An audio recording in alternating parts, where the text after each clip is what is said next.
oh, pronatalism, encouraging nationalism, I was like, why is nationalism bad? Like, why is it bad to be proud of who you are in your country? It's going to be very hard to motivate fertility rates if people aren't proud of who they are. We really believe in culture that others you, that makes you seem distinct and different from society, and even gets you made fun of by mainstream society, because we want our kids to grow up knowing that they're different and feeling separate from a society which we think creates very bad outcomes. You guys don't actually care about helping the needy. You guys don't actually care about doing what's right. You care about looking like good people and being praised by society. And I think, frankly, it's disgusting, and I'm glad you're going extinct.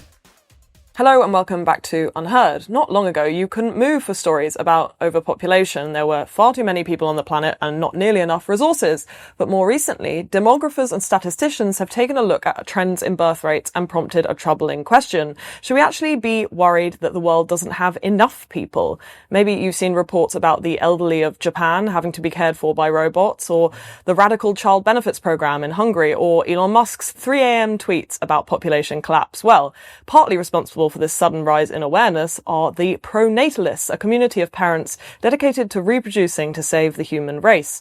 Perhaps the most recognizable and controversial figures in the movement are founders of the Pronatalist Foundation, Simone and Malcolm Collins. They join me live today from their home in Pennsylvania. Welcome to UnHerd. Hello! Hello! It's exciting to be here with you. And I see a gorgeous baby as well. This is Industry America's Collins here. She's our super baby. Wow, what a name. Yeah, her older sister Titan Invictus also comes in strong. We like those names. I want to first understand how you both came to pronatalism as a philosophy. So pronatalism, a lot of people, when they hear it, their initial thought is, oh, they want to increase the number of humans in the world. Oh, they want to just increase human population forever. And I think this is a bit like hearing someone's a global warming advocate and imagining that they're like Mr. Freeze, like trying to like freeze the planet. It's like, no, they're pointing out a statistical trend that if we do not address is going to lead to catastrophic damage to our existing social systems. If we are on the Titanic, we are past the point where we can turn the ship to avoid the iceberg.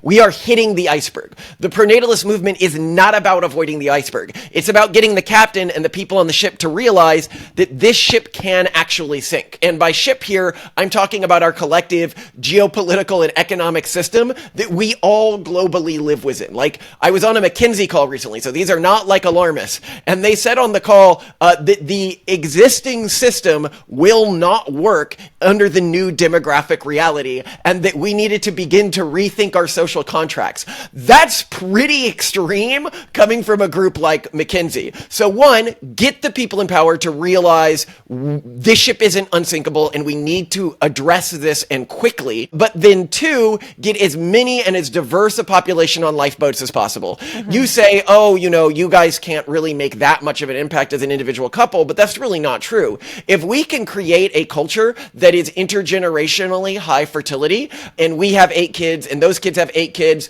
and they do that for 11 generations, we would have more descendants than there are people on Earth today, right? Like, what we cannot solve, Simone and I, is for example, cannot solve the consequences of fertility collapse for Koreans, because I can't make Korean babies. I can't make British babies. Well, you could, but I guess not in the current situation. Sorry, Simone. The point being is that this is why it's important to do this advocacy, so that people who are different from us can wake up to this and join the sort of community of people who are in this vast experiment of, can I create a high fertility culture in the existing technological and economic condition and make this community more diverse, which I think makes it stronger in the future of humanity stronger. Okay, so you say there that we're in a demographic reality that is highly risky. In your metaphor, this is the kind of ship that's headed towards the iceberg. But what is that iceberg?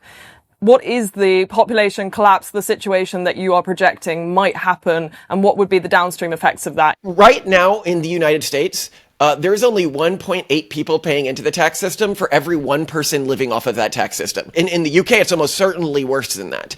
You eventually hit a point, the number is usually around 1.5, where the system begins to break down. As more and more people are on Social Security, or whatever you call that in the UK, like old people living off the state, you get to a point eventually where that system just becomes economically unviable.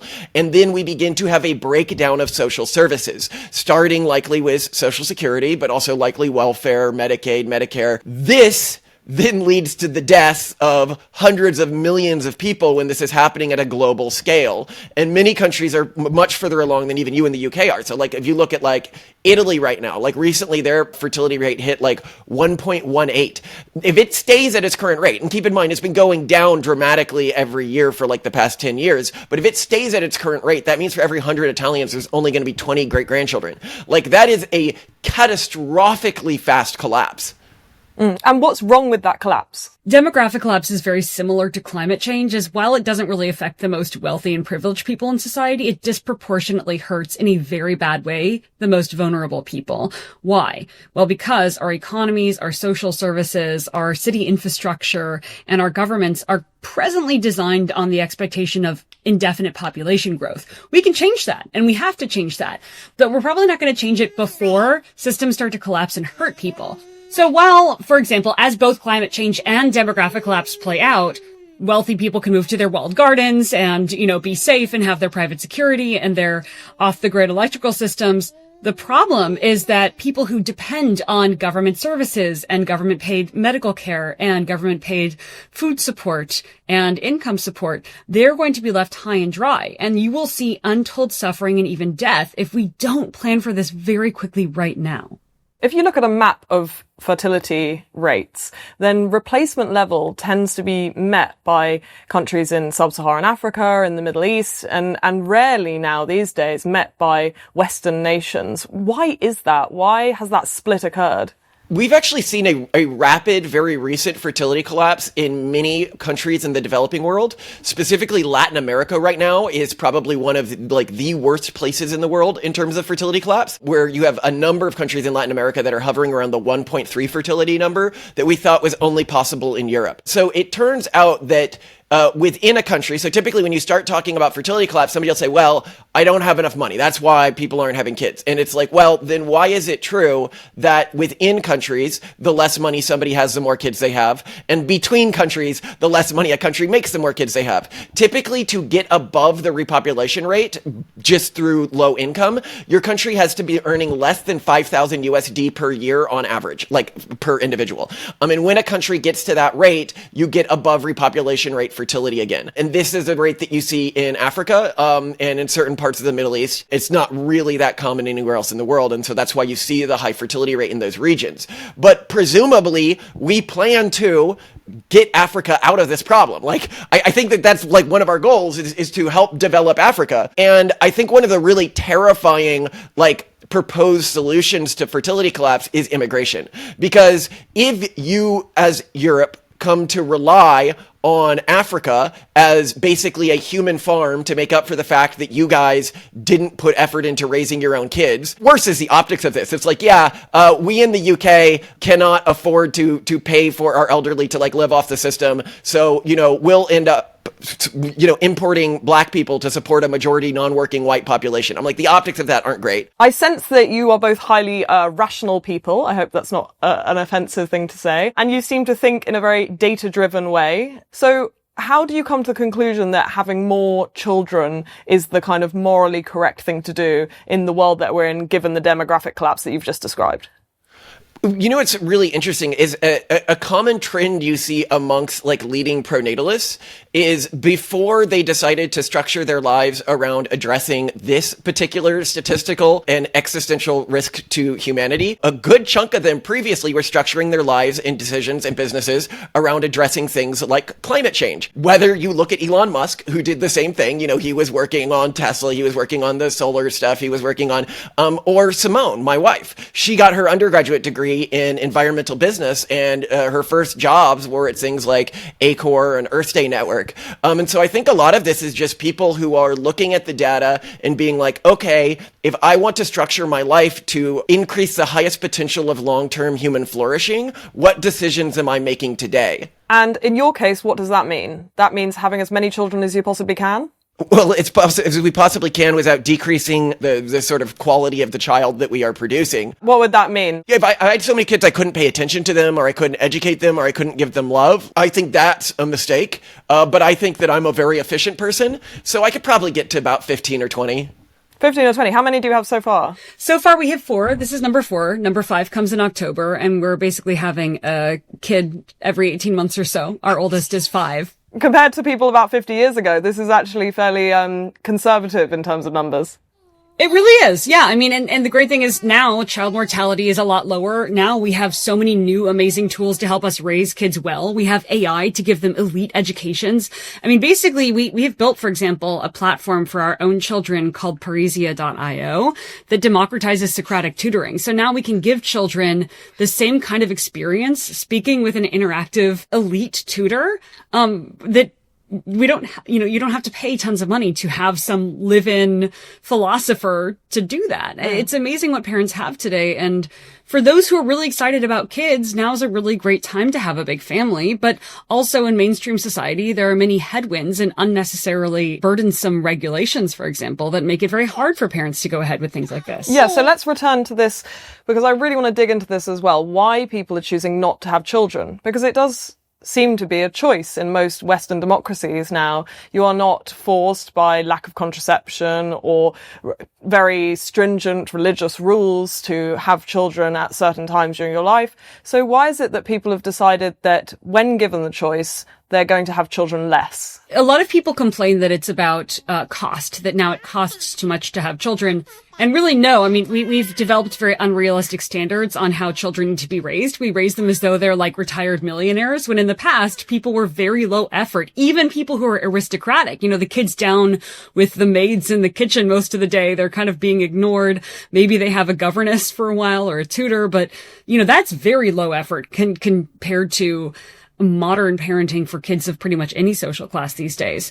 We think the primary driver that has really reduced fertility, one, is the Industrial Revolution. It's when men started leaving the house and we started to atomize the roles of individual family members, separating everyone out and having each person dependent on separate services rather than working together as a family, living together as a family, and really living an integrated life that was a lot more sustainable. We've also completely thrown out of order the way that we handle life. So even back in the 1940s and 50s, the way that you would live life was you would go to high school, and high school was supposed to give you all the skills you needed to thrive as an adult. You were ready to go after that. And that was actually much later than it was, 150 years before that.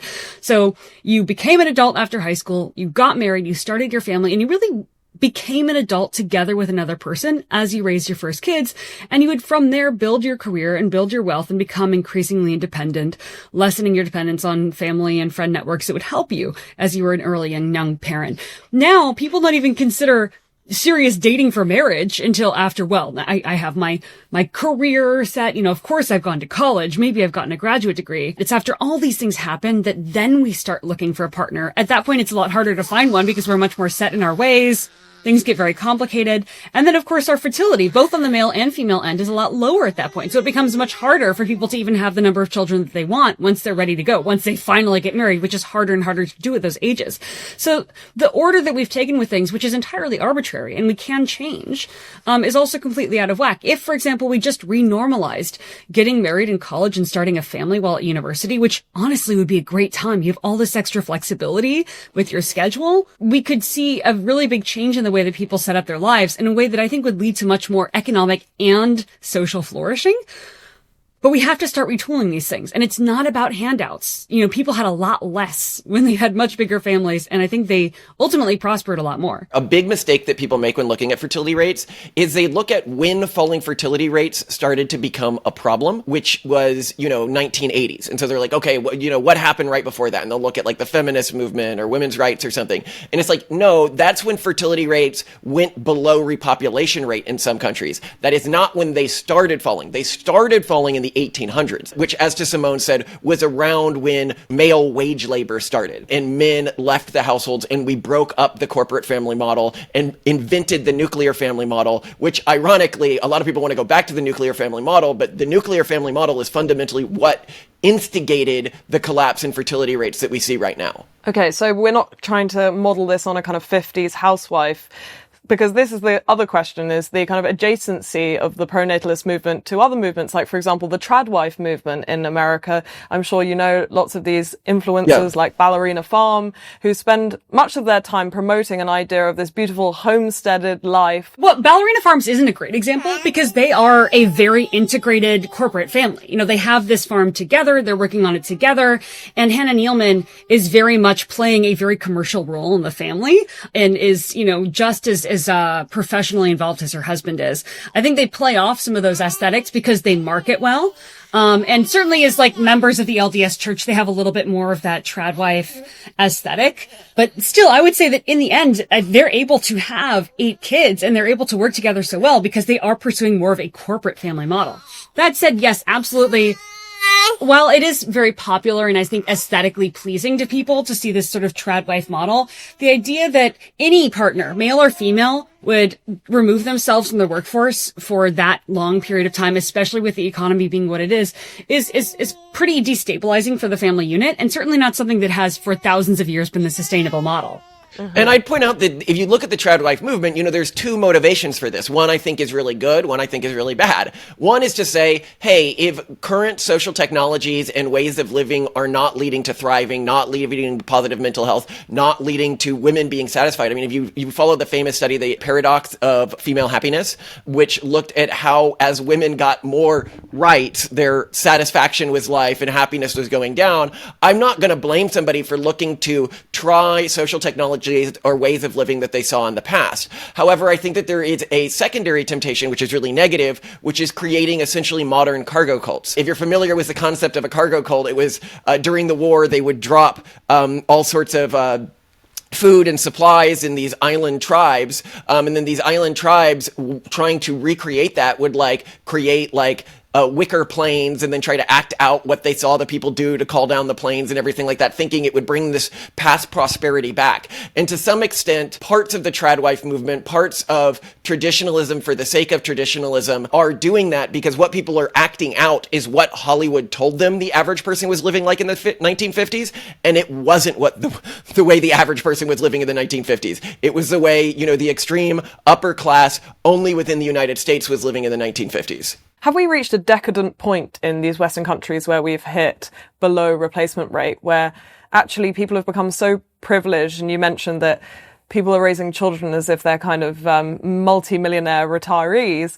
Is that actually just downstream of a kind of late stage capitalism where we've all become so spoiled and decadent that actually having children and doing basic reproductive things that would be absolutely natural and in fact necessary for us 150 years ago just no longer are? We can have robots who look after us when we're old, and we can live practically entirely online and potentially in the future just have AI friends and family. So really, what is the necessity of living this kind of old school human life in the tech acceleration as well that we're in? You are both kind of tech optimists in some way. I would really like to hear what the argument is for a human life.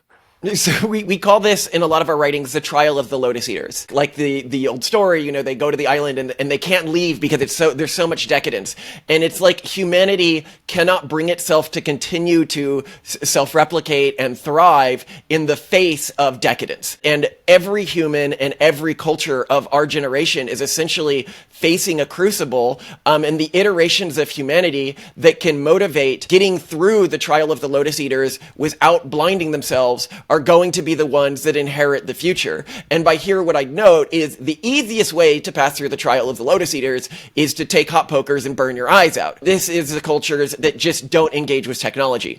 You can look at the Amish or the, ultra Haredi or, some groups of Islamists. This can get you through the trial. That does protect fertility rates. But the problem is that once you get to the other side of this trial, you're still blind. You still don't have the automated drone swarms. And so if you try to affect your will on your neighbors or other groups you disagree with, you will not be able to. So the future of humanity is going to be owned by whatever alliance of groups can get through this particular trial, while staying technophilic and high education. And that's fundamentally what the pronatalist movement is. Like, when we're going to the conferences and everything like that, it can feel a bit like the signing of the Treaty of Paris, where we're carving up the future of humanity because, the the rest of humanity decided not to show up. And so, we're talking with the Catholics, we're talking with the Mormons, we're talking with the Orthodox Jews, and we're like, okay, so how are we going to structure this in 100 years? How are we going to structure this in 100 years?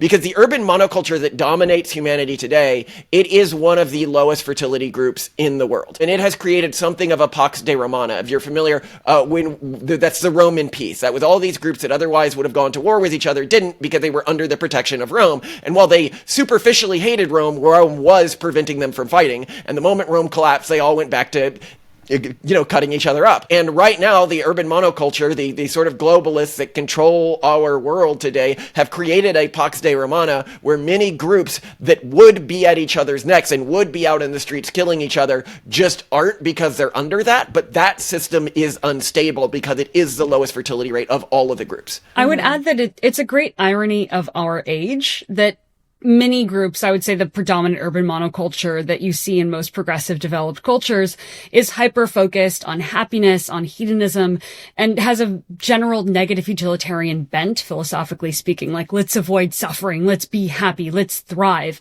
And yet we're seeing, especially among youth, rates of mental health issues, anxiety, depression, even suicidality that are higher than they've ever been. So this obsession with being happy, ironically, isn't correlating with an increase in human flourishing. And we would argue that flourishing and happiness and contentment are an emergent property of efficaciously pursuing your values. And that the happiness that we see, ironically, amongst those who sacrifice a lot and live with a lot less. They don't take international trips. They don't have the really nice clothes and houses. They don't go out to restaurants all the time. They live very frugally.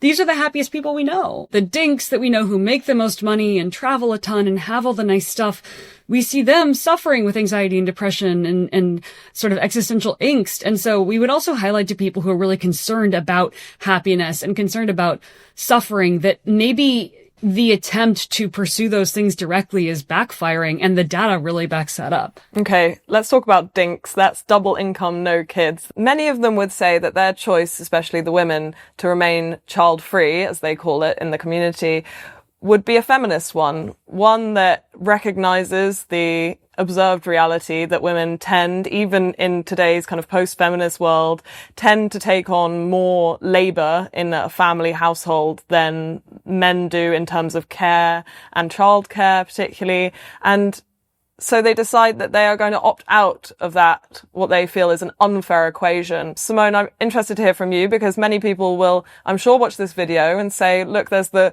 quiet wife sat to the side. We can't have the mansplainer talk about this. Bouncing the baby on her knee, and she is not allowed to talk about this, but I would like you to. So this actually is an issue in countries that have developed more quickly, and that still haven't really seen feminism catch up. So in places where you've seen a really steep decline in fertility, like in South Korea especially, you see basically they developed a lot more quickly, but feminism didn't catch up. And now women are disproportionately still expected to do a whole lot more. The average woman in South Korea works 3.5 hours more per day on household related chores than men. Whereas in places like Sweden, women only work about 0.8 hours more on housework per day. So this is an issue, and it needs to be addressed. Like, this is an issue of feminism and rights. I think, however, in Western countries where feminism has adequately caught up, the United States and the UK absolutely fall into these categories, it's much more of an issue of preference. And when you look at surveys and you look at research that has been done on this, and it's out there, and we've done whole podcast episodes on it, we've looked at it really thoroughly, it's more than just men and women both prefer and enjoy doing different activities more. And when it comes to things like household chores, decorating for holidays, caring for children, women just both anticipate doing more of these things, but also enjoy it more. And then men, on the converse or inverse, actually enjoy doing some other things that women really appreciate, like more outdoor work, yard work, fixing things, etc. It's not as though people aren't doing stuff on both sides. I think there's also the issue of women societally having very different standards on what they're comfortable with. So I actually don't do, I would say, the lion's share of the childcare in our relationship. Malcolm's in my relationship. He takes them to the doctor. He watches them for the majority of weekend days. If they need to be picked up from school or some other thing, he's the one who's jumping in the car to do it. And we've had to train our school to call him and not me. And I think one reason why mothers really struggle with this is, while, especially in Western countries, dads are super willing to do it, the mothers aren't as as happy with the ways that dads do it. Like when dads put kids to bed, often the way that they kind of get them ready for bed is by riling them up. And like, it sounds like there's a war zone down there. Like, well, I listen to Malcolm read to the kids because he puts them to bed each night. Or things get a little bit messier. Maybe the kids eat a little more candy. Maybe they're running around without clothes on. And women are like, oh no, everything needs to be perfect. So I think a really big issue is too that women in developed countries, and Western and really feminist countries just aren't willing to delegate. And they need to get better at that, and also being okay with different styles of having their kids raised, which is ultimately good for them. It's good for them to have this mix of mothery parenting and fathery parenting, and we need to let more of that happen because that is more of what happened for thousands of years as kids were raised around the whole family, not just around a mother, but around a father too, and just working alongside them as they lived their lives. Feminism or gender egalitarian relationship structures and pronatalism are aligned. Like, if I want to increase the fertility rate of a country, I want to make it more gender egalitarian. If you look within Europe and you control for income, it is the less gender egalitarian countries like Italy that have the lower fertility rates. If you look around the world, like South Korea, less gender egalitarian, lower fertility rates. You have higher fertility rates in Northern Europe, in the United States, where you have more gender egalitarian family structures. And so this performative, oh, I'm going to be less gender egalitarian and that will get my fertility rates way up, that only works if your culture does other things that also lower their income. So this is like, if you don't get educated, if you, don't engage with technology, if you treat outsiders with an extreme degree of xenophobia, and then you treat women like slaves, this convergently evolved cultural package does appear to lead to very high fertility rates, but it doesn't lead to flourishing. Okay, so that's interesting because I'm sure you get people coming to you, Malcolm, specifically saying, what do you want? A kind of hardcore, ultra-religious regime where abortion is banned, contraception is banned, women become baby-making machines, it's the Handmaid's Tale. I assume that's often leveled at you as a kind of potential pronatalist dystopia. What say you to that? That's the dystopia if we don't solve this. That's the dystopia if the pronatalists fail. If it turns out that a movement that is okay with women choosing to not have kids, because we're okay with DINKs, like remove yourself from the gene pool. You probably weren't adding to it anyway if these are the types of choices you're making.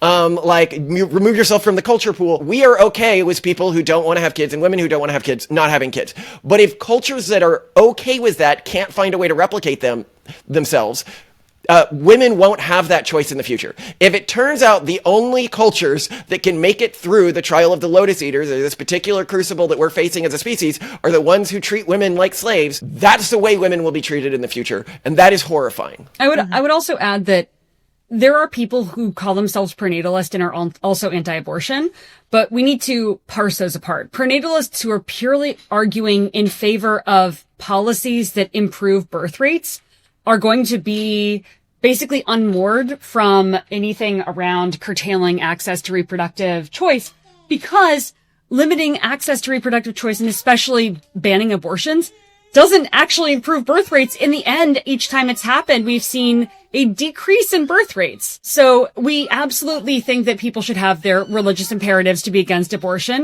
depending on your framework of, religiously how you see the world.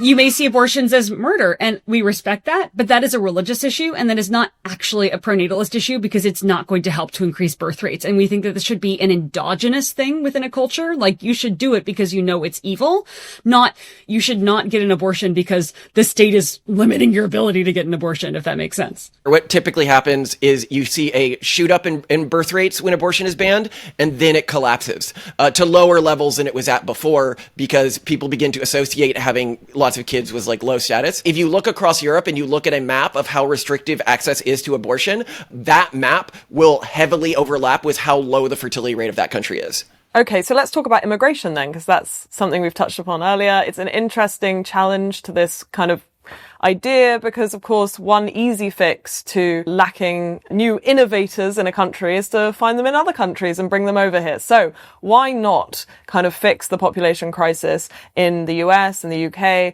by importing people from elsewhere, especially from countries that have a culture where they are more naturally pronatalist? Wouldn't that just be a win for everybody? Well, so the important thing is When we're talking about demographic collapse, what we're talking about is an issue of countries running out of the tax revenue that will pay for the most vulnerable people in society and the people who are aging and who are dependent on taxpayer revenue funded programs like medical care and food assistance and income assistance to survive.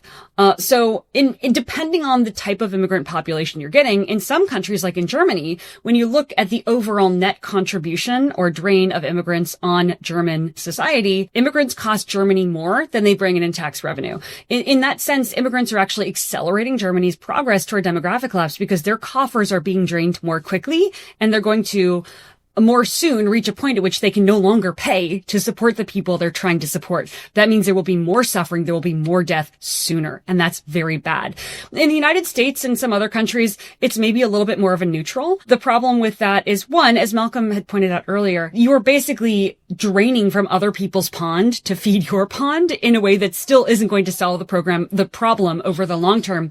The other issue is that immigrant populations will also age. Immigrant populations will also need these social programs. And so it's not really solving this problem of fixing tax revenue. This is more an issue of you need to increase your endogenous birth rates in a way that's sustainable. And really, pronatalism isn't about coercing people into having kids or forcing people into having kids. There are so many families in every country that would love to have kids or more kids. And honestly, for many just stupid regulatory reasons, ranging from car seat laws to daycare regulations, parents simply aren't able to have the number of kids they want. For example, in Germany, you cannot homeschool your kid. They have to go through state-sponsored schools. This introduces them to what we would call a sterilizing mimetic set, to the urban monoculture, which is inherently more antinatalist, inherently more encouraging the sort of DINK culture that is very low fertility. And so Germany is in effect sterilizing its population, unintentionally, of course. This is all very well intentioned. But if they simply allowed religiously conservative and high fertility families to homeschool their own children and protect them from that sterilizing mimetic set, they, without giving huge cash handouts to family, without spending 5 to 6% of its GDP, more than the US spends on military spending proportionally, like Hungary does, make a huge difference with its fertility rates. But people right now aren't looking at that, and that's one of the things that we're trying to call attention to. Do you think that there are certain groups of people who need to be encouraged more to have children? Are there people who need an extra push? You spoke there about some groups who might have a more insular and potentially even apocalyptic worldview that encourages them to have as many children as possible and continue the family line. But which groups need most pressure put on them to have children? I would say any group needs pressure. I can try to wake a group up, but like if a group can't motivate getting through this particular crucible we're facing as a species, it's better that they go extinct than that we force women to breed, right? Like, and if you look in the United States, like which groups are the lowest fertility populations, you're looking at Native Americans. Native Americans, I think, are below 1 right now fertility rate. Koreans are a famously low fertility group. Ironically, the only 2 groups in the world that have an above repopulation fertility rate when the average family is earning like a decent salary, like let's say over an average of like $20K a year, are Jewish groups, specifically like Orthodox Jewish groups. And then the other one is the Greater Appalachian cultural group in the United States, or the backwoods Scotch-Irish immigrants in the United States. They're like the bog people that my family have come from. We always just persevere in the end. We'll be there right at the very end. But what's ironic is that these 2 groups that seem to be resistant to prosperity-induced fertility collapse are both white, which goes against what a lot of people would assume. It's actually generally when somebody's like, oh, this is a really high fertility like ethnic group or religion, I'm like, no, they're just poor. Like that's not the same thing. Right. This also leads me on to the next thing, which is the great charge that will also be brought against you, I'm sure, often, is you are involved in a kind of eugenics program in which you want to boost white America and get them to have these beautiful white babies, and America will flourish under the new white supremacy of the Collinses' reign. So tell me why this is wrong. Why is this incorrect? Well, as I pointed out, it's actually white groups that have the most resistance to fertility collapse when you control for income. It is literally everyone else who we need to get the message to the most. I think groups that already have a degree of pronatalist sentiment to them are the ones ones who jump on the message the fastest. Whereas, Korea didn't even start a pronatalist movement. Neither did Japan. Despite their horrible fertility rates, the pronatalist movement started in one of the countries with the persistently highest fertility rate. And I'm from the Greater Appalachian Cultural Group, from one of the people who's of these high fertility cultural groups. So I guess what we're trying to do is just sort of wake up other groups. And I remember I was talking with somebody in France about this, and they were like, well, how do you increase fertility rates? How do you motivate? I was like, well, of course, the first place you need to look is the Jews and look at what they're doing. And they're like, wait, why would we do that? And I was like, well, it's not affecting them. Like, if everybody's sick but one person, you want to be like taking blood from that one person and analyzing it and being like, where's the cure to this? Okay, so what are they doing right? Go on then. The convergent thing that both the Orthodox Jews do and the Greater Appalachian Group does is a fewfold. One is that they're proud of who they are. Both groups are unabashedly, they're like, I want more of us in the future. I'm proud of who we are, and they're vitalistic about it. They're like, this is awesome. And I remember on one show, they were like, oh, pronatalism, encouraging nationalism. I was like, what? Like, why is nationalism bad? Like, why is it bad to be proud of who you are in your country? It's going to be very hard to motivate fertility rates if people aren't proud of who they are. Like, why would you replicate that thing? So one is that. The second is that they both are okay with being different. When a Orthodox Jewish kid goes to school and, they're, made fun of for like their opinions or something like that. They're not like, oh, I need to get rid of this. They're like, well, this is why I prefer hanging out with, other people of my culture. And this is why my culture is good, because they don't make fun of me for this stuff. The Greater Appalachian region, they do this reflexively as well. They act in ways that appear vulgar to like the elites of American society, like truck nuts, as we talked about, specifically because they within their culture signal to each other, I don't care what the elites think of me. I don't care what the people who are trying to force me to live a certain way or who are trying to judge, like, how educated am I or how high culture am I, because I'm above that and trying to conform to that. And I think in America, what's been really interesting is we've seen a political shift from a conservative coalition that was dominated by the Cavalier cultural group, which was a fundamentally aristocratic Deep South Southern group, that was the conservatives of like the 90s and stuff like that was like, okay, this is how we should live as an American. Everyone needs to live this way. To this clan-based cultural group, where they're like, the grab them by the P word thing from Trump. That authenticated Trump within the mind of this cultural group, because they're like, oh, look, he doesn't care what the elite think of him. He's just saying whatever. He's just like us, And I think that this has been confusing for a lot of people, but it's something that more groups need to adapt. Like when my kid goes to school and the teacher calls home and she goes, hey, your kid used militarized language. He said fire in the hole, and created like handguns at like some of the other students, and made a lot of scatological humor, like made a lot of poop and pee jokes.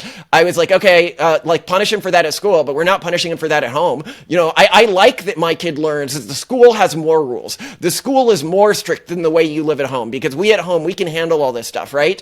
And so they learn to like the culture that we have over the culture that they interact with at school. Why do pronatalist policies fail? Because in Italy since 2020, there has been an attempt to instill more of a desire in Italians to have children, and the same in South Korea. And yet, over that time, since those policies have been enacted, the birth rate, the fertility rate has gone down rather than up. So why aren't those policies working? I think the big problem is that people are focusing overly on cash handouts, when the amount of cash handouts that a government could afford or politically be able to pay to people is insufficient to do it. As I alluded to earlier, Hungary has spent 5 to 6% of its GDP in an attempt to increase its birth rates. This is proportionally more than the US spends on military spending, and it has not seen the success that it needs for this to have basically a return on investment. What we need to see is a change in culture and a change in values and a change the way that people live their lives. Plus, there's so much that we can do just to make life much easier for parents from a regulatory standpoint, in terms of childcare and the way that we order life and the way that we allow people to educate themselves and their children, etc. So I think the biggest reason why pronatalist policies fail is people basically allow them to be a Rorschach test for their own political agendas. Often that's more like more payouts to people, which are very popular. I mean, people love money. So being like, I'm going to give money to parents is very popular. And changing culture and reducing regulatory bloat, that's more nerdy. That doesn't get people excited and that doesn't get people elected. And I think that's one of the biggest issues is the stuff that needs to happen is a lot less sexy, but a lot more impactful, than ideally it would be. We give out medals to great scientists, we give out medals to great generals, but we don't give out medals to great mothers. Like other countries today are doing this, like France is doing it, and they have a relatively high fertility rate for their level of income. Like it appears that honoring mothers is a good way to increase fertility rates and creating cultural norms around that. And we love that when we put this out there, everyone was like, oh, Hitler did that. You guys are Nazis. It's so weird to see progressive people being like, how dare you honor mothers? How dare you center mothers in the conversation? How have you guys so lost the plot that now you're anti-mother? To be fair to your critics, though, for a second, someone who has honored the mother in society is Viktor Orban of Hungary. He's an example of a country's leader who is attempting to put pronatalism into practice, into policy. Other things he's doing is about disincentivizing and, in fact, demonizing alternative ways of living that do not involve a kind of nuclear family. So that includes banning pride parades. So you can no longer march and say that you are proudly gay in Budapest, which seems like it is pretty pointed in terms of how Orban wants Hungarians to live their lives. And I suppose your critics might take an example like that and say, well, look, that's a good example of pronatalism in practice. And what comes downstream of venerating the mother, which seems like such an innocent and valuable thing to do,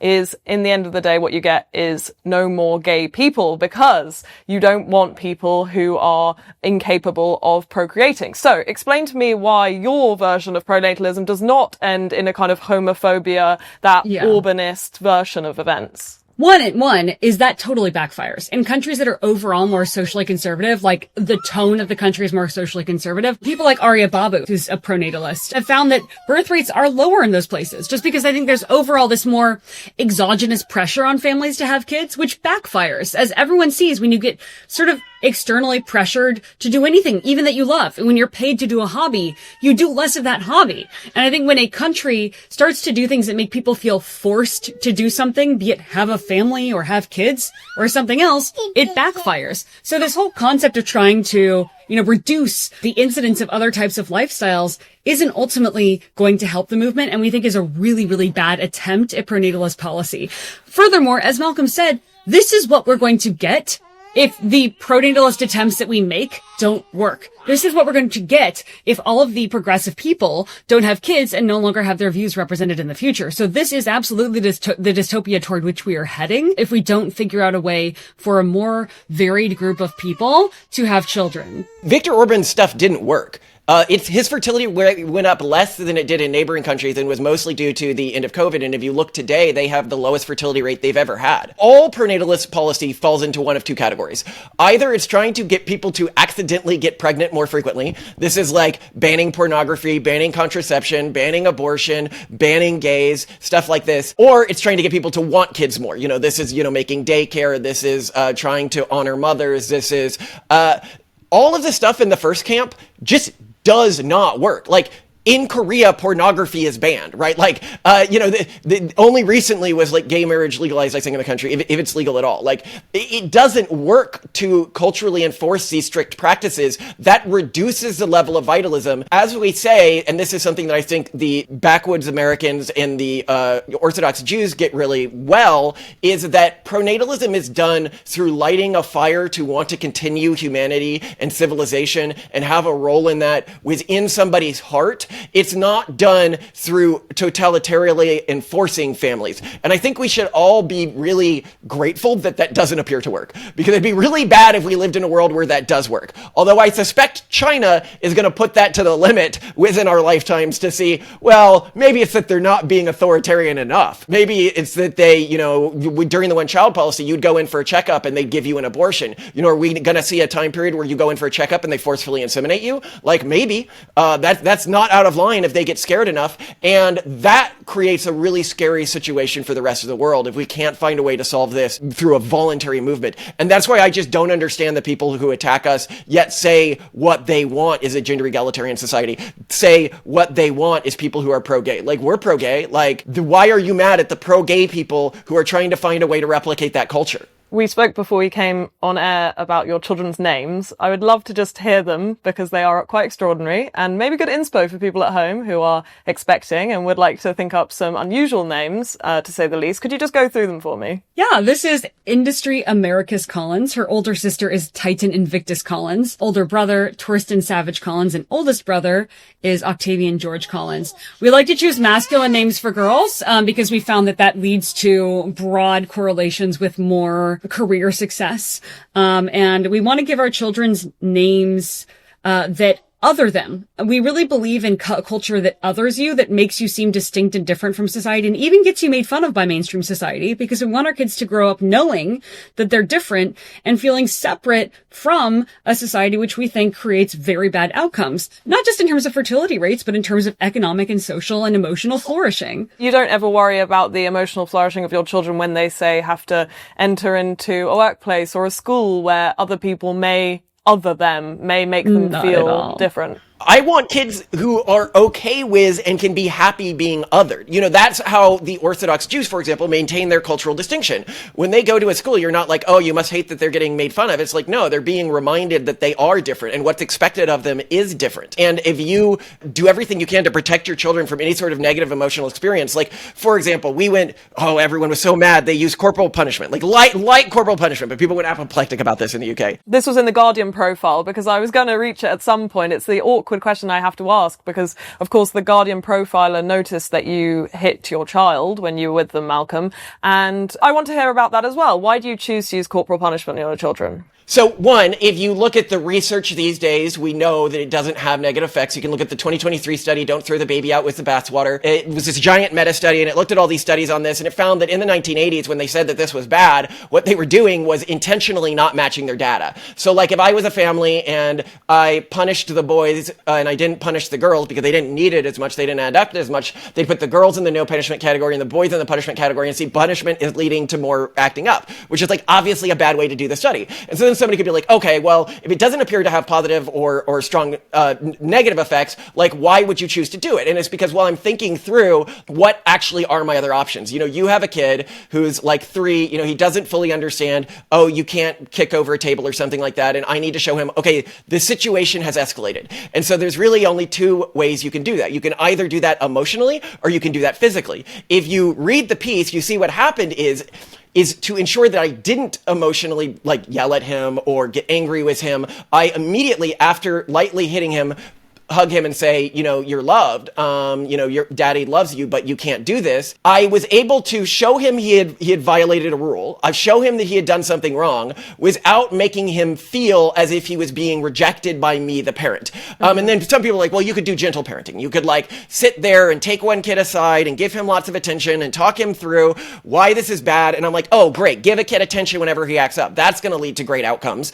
Like, obviously that's a terrible thing. And I can look at these new gentler parenting techniques, and as they've become more common in our society, mental health has dramatically declined. And the groups that practice them the most have the worst mental health of any group in our society right now. And the answer can be like, why are you seeing this? It's like, well, no, duh. If you, in the same way people are like, oh, why would you be okay with your kids experiencing negative emotional stimuli, like being made fun of, experiencing negative physical stimuli? It's because if you remove all negative stimuli from a kid's life, they're going to hypersensitize to the negative stimuli. And then you get things like trigger warnings where they can't even, while learning, run across, you know, something that might emotionally inconvenience them. And then they become adults and they live in these online bubbles where they're just living in constant anxiety and constant like depression spirals because they don't know how to deal with this stuff. You as a parent are responsible for raising emotionally robust children. When I raise my kids, like our entire parenting philosophy is built around building the fire of self-will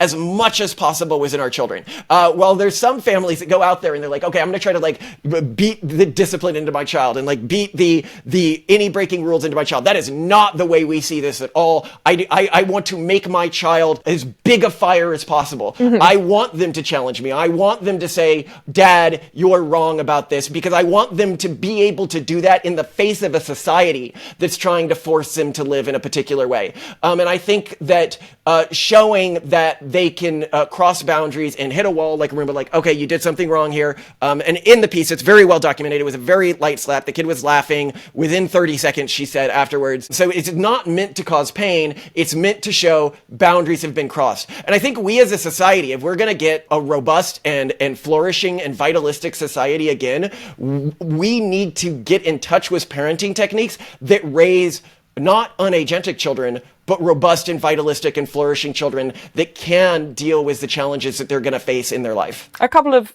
questions just out of curiosity. Do you both hit the children, or is it your role, Malcolm, to give them that corporal punishment? Yeah, I wouldn't describe it so much as hitting as like so much as a paw swipe when our kids do stuff that's dangerous and they're not listening to spoken warnings, repeated spoken warnings, and it's directly related to their safety. So for example, in our house, we have some fairly dangerous stairs that regardless of our childproofing, our kids sometimes make dangerous. And yeah, I mean, this is actually pretty fairly rarely done, and really only with kids at this one stage where they're not verbal enough to really have logical conversations about the danger of things. But we absolutely both do it. For our rough and tumble kids, it totally is what works. An intrusive question perhaps, but one I need to ask because there is, alongside the kind of population collapse crisis, there is also another crisis, which is a crisis of unwanted children who are abandoned by their families at birth. Why haven't you adopted? Is that something you've thought about? I think it'd be pretty cruel for us to adopt, given how culturally distinct we are. I think one of the things that we increasingly see in regards to parenting advice and everything like that is we as a society have basically tried to ignore the fact that you inherit a lot from your parents. And the culture that your parents had sort of co-evolved with them. And so you look at something like Jordan Peterson's parenting advice, and he's like, well, you know, if a kid didn't eat, I would just sit at a table until they finally ate and sort of break their will. And I was like, if somebody tried that with me as a kid, I just get really angry and then act up later, right? Like, I don't want to break my kids' will. I don't think that that's the way to raise them. But that might be different for a different family with a different genetic profile. They might actually benefit from this sort of like strict rules-based training. I can recognize that my family is sort of a fringe family in terms of its cultural practices. Like my wife and I, people look at us and they say, you're weirdos. And what do they mean by weirdos? Well, they mean that we are culturally distant from the dominant cultural group in our society. Me raising a kid who's not a weirdo is going to really mess that kid up. And you think that that's genetic, at least partially genetic, because otherwise why couldn't you just adopt a child who was 2 or 3 years old and just surround them with your weirdness and they would become just as weird as you? It's hugely genetic.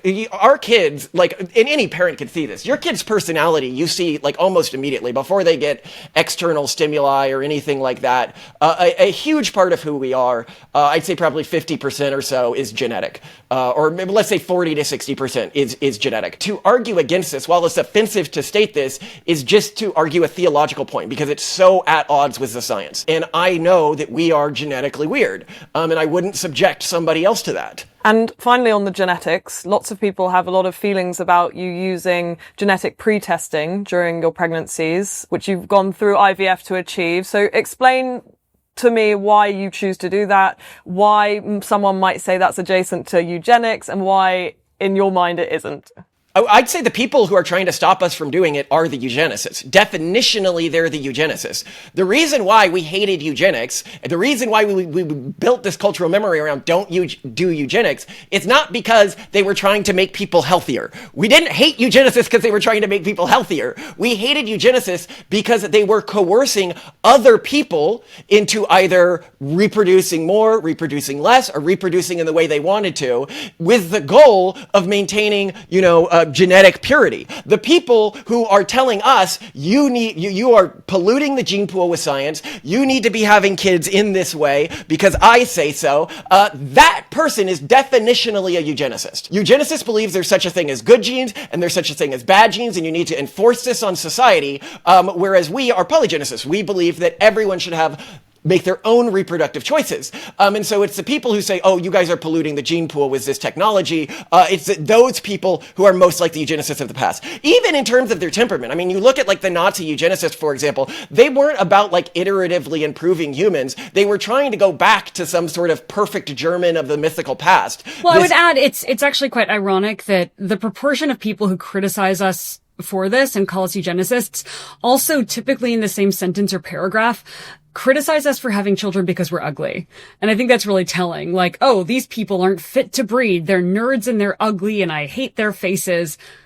That's a little odd when all we're doing is choosing birth order of embryos based on genetic scores. It sort of portrays or gives away the lie of the urban monoculture or of left-wing culture, which is it will say something like, I care about poor people and vulnerable populations. And then we point out, well, then why don't you care that the welfare system is going to break down if this fertility thing keeps going? You know, or they'll say, oh, you know, we are anti-eugenicists. And then I'm like, well, then why are you acting exactly like the eugenicists of the past? Mm-hmm. You know, why is it that you can freak out that and the reason we initially used this technology was just because watching Simone's mom die of cancer. And we're like, well, we don't want our kids to be subject to that, and or at least lower the probability. And we also have these other genetic things we can look at while we're doing that.